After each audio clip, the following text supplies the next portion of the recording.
So tell me first, who are you?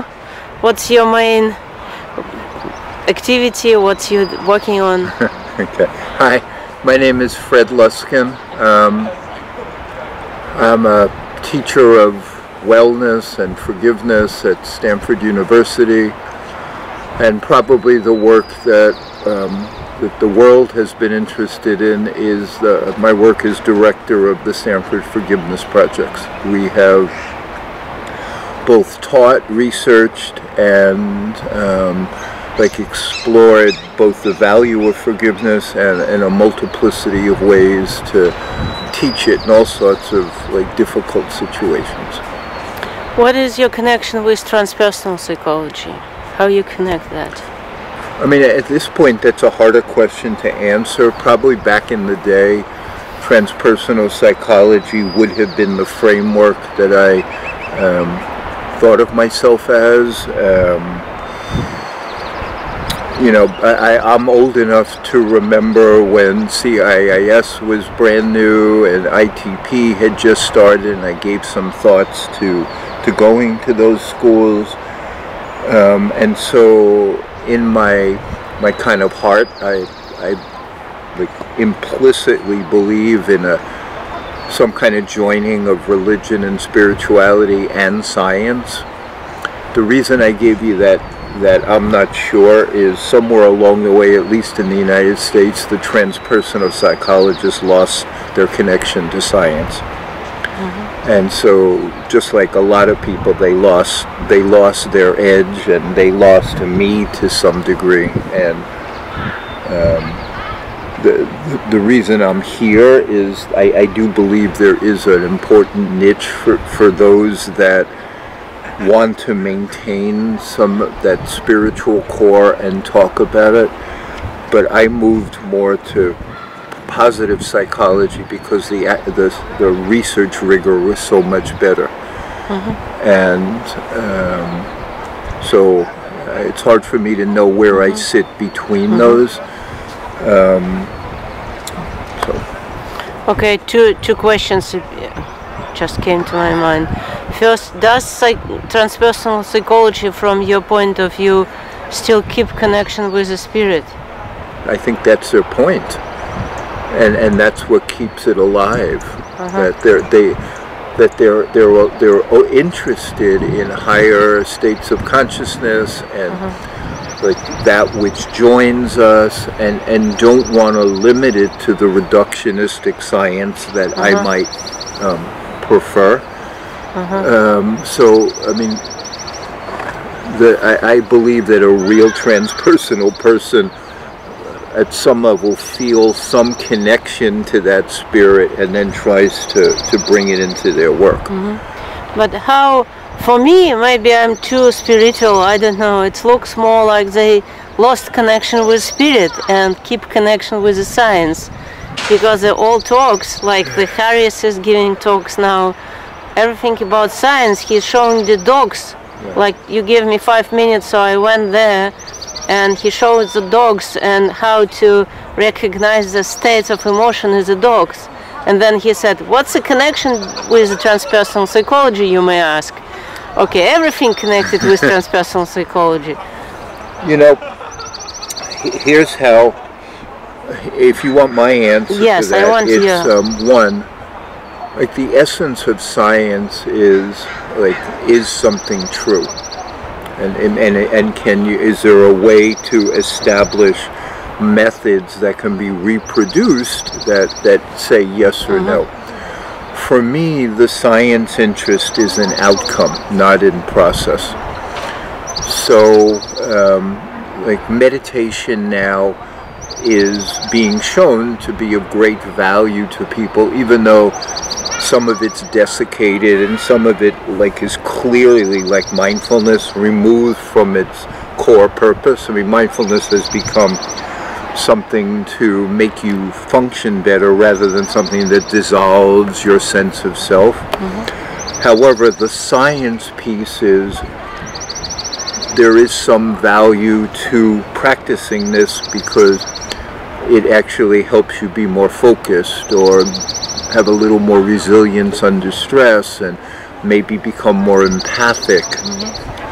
That's the piece of science that I think is essential. Simple, measurable outcomes for the world, not just the intrapsychic.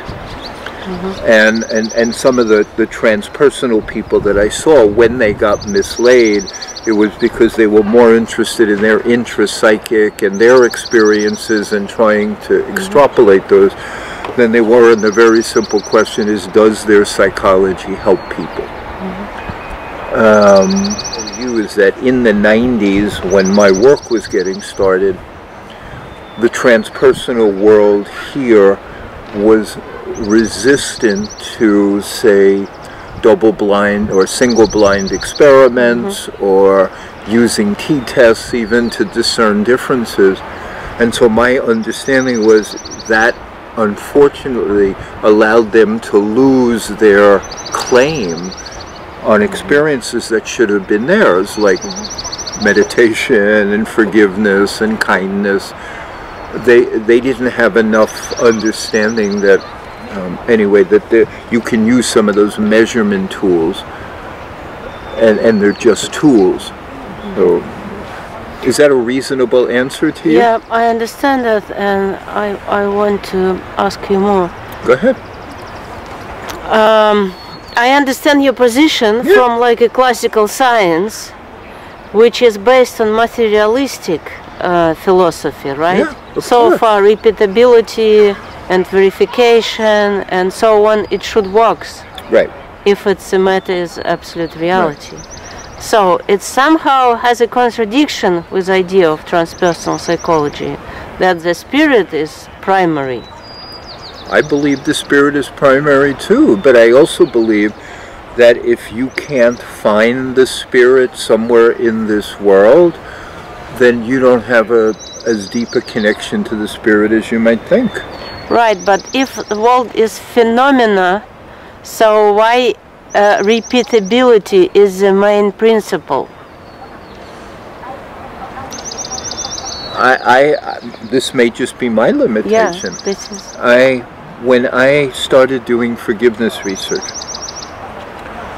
and my first study was maybe 55 people, and on average, teaching forgiveness improved X, Y, and Z.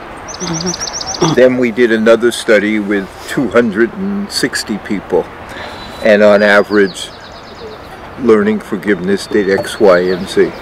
And then we did some projects with really awful places in the world, and learning forgiveness improved X, Y, and Z. What is anxiety? Which word? What was that? Forgiveness and improve. Oh, I was just using placeholders, but it made you less depressed, less angry, more hopeful, lowered your blood pressure, stuff like that. So with a couple of hundred people, on the average, it was good for people, okay?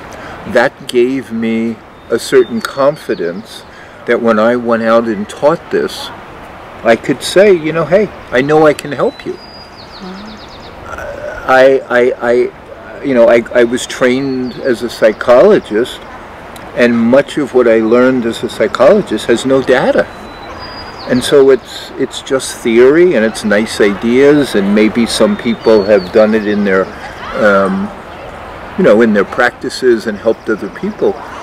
But this, to me, is a different order of proof. It's not ultimate proof, but it's a better order of proof than anecdote and personal experience. The problem with science can be, or at least the science I think you're anxious about, is that they can completely deny personal experience and anecdote. I'm not doing that. What I'm saying is that I believe that the human mind has evolved past anecdote and personal experience, created science as a way to move the whole humanity forward, and it has. I mean, right. But it doesn't obviate the value of it, but it's a higher order of awareness which can look at it a bit from above and say, well, you have these 100 things and you do this to them, and 73 of those 100 things improve. And so, you know, it's a different level of, to me, comfort. Okay, well, one more attempt to about this question, and I have some more. If the data will based on statistic, right? Well, I mean, of course. Of course. So if you base the data on statistic, you could easily lose uniqueness. Of course. Or you can lose. Maybe it's okay to lose uniqueness, but in some point, especially when you study highest, ultimate states of consciousness, like enlightenment, for example, there could be